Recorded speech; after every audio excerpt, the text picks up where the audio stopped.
The Liberty Falls Easter egg. From start to finish, these are the steps you need to complete it. Let's go. For step 1, you need the Thrustodyne M23, otherwise known as the jet gun. I've made a video that shows you how to build one through a few short steps. Otherwise, you can hit the box, try your luck on a few side Easter eggs, or maybe you already know how to get one for yourself. Either way, the choice is yours. Once you have your jet gun, you can move on with the Easter egg. For step 2, you need to come to the church and interact with this dark aether machine. This will wipe out all nearby zombies and spawns one of the parts for the LTG. The LTG has 3 parts which you'll be using the jet gun to collect. You'll use the jet gun to suck in and collect each part. The first part is in the church, floating just to the left as you look at the balcony. The second part is in this shop window. You'll have to get on top of this van to collect it. And the third part is inside the comic book store. Some of the ceiling panels inside are missing, and in that space will be the third and final part. Next is crafting the LTG. You can only do this at this specific workbench on top of the bank roof. So head up to it and put it together. When it's crafted, pick it up. Step 3 is the first out of 2 aether canister fills. Come back to the church and to that dark aether machine. You can now pick up one of the aether canisters. Just be mindful that you cannot sprint when carrying one. Take this canister to one of the nodes connecting to a dark aether field generator trap. One trap is found here towards the bottom of the hill, and the other one is here right next to the gas station or spawn. There are only 2. You can choose any of these nodes to put down your canister,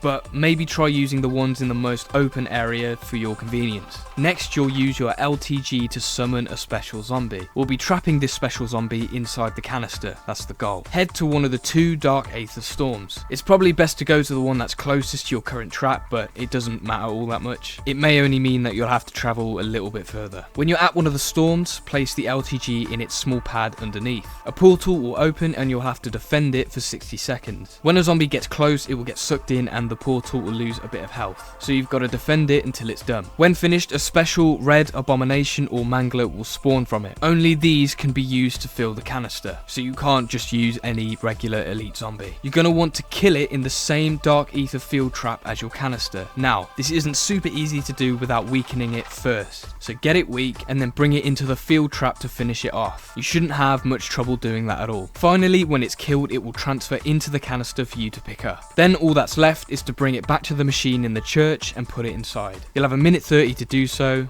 you have plenty of time. In step 4, the dark aether machine will give out a Strauss counter which will replace your current tactical. This is used to get the final aether canister. You'll need to go to 3 small machines around the map and change their light colours to the opposite of whatever your Strauss counter reads to you. Doesn't matter which order. So if it reads red, you change it to green. If it's yellow, then you keep it yellow. And if it's green, you change it to red. Simple. The first machine is just down the steps opposite church. You'll find it in the grassy area. The second one is in the house's backyard, just in this small garden section. And the third one is on the bank rooftop, but it's the part that drops down. Once they're all done, streams of, I assume, dark aether energy connect at the canister machine, letting you pick up your second aether canister. Step 5 is the second out of the 2 aether canister fills. So it's the same again, but with the alternate dark aether storm. If you've left your LTG at the previous storm, then go back over to it and pick it up to use again. Place your second aether canister on a node just as before, so it's ready when you start the trap. If you want to, I should also mention that you can use the same trap as you used before. I should also mention that if you fail to protect the LTG during the portal defense part, then no worries, just activate it again in a new round. Once you've defended the portal again, another elite zombie will spawn, that being a special red mangler or an abomination. Get it weak and then take it to your trap. Then when you're ready, flip the trap on and kill it in the radius just as before. Once done, it will transfer into your canister, so once more, take it back up to the church before your time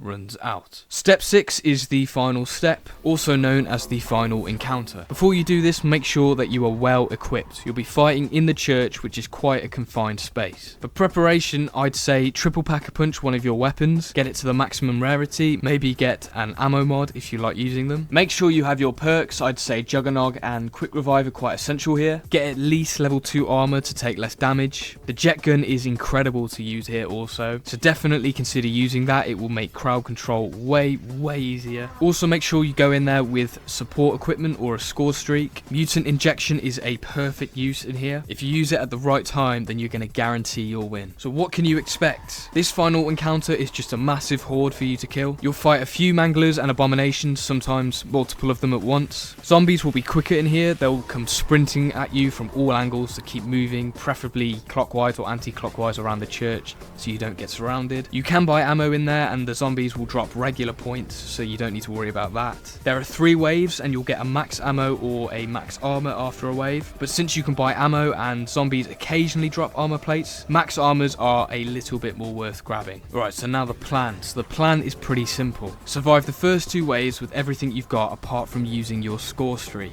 Then when in the 3rd wave, use your mutant injection to take out everything. You're mostly saving it for the elite zombies. Once you've done this, the Dark Aether machine will make you go down. That's fine, that's part of the ending. And then you're done. You'll get the ending cutscene and then you have officially finished the Liberty Falls Easter egg. Thanks a lot for watching. If you are confused by anything, ask me or anyone else in the comments. I hope this is all you need to complete the Easter egg, no problem. Thanks for watching and I hope you enjoyed.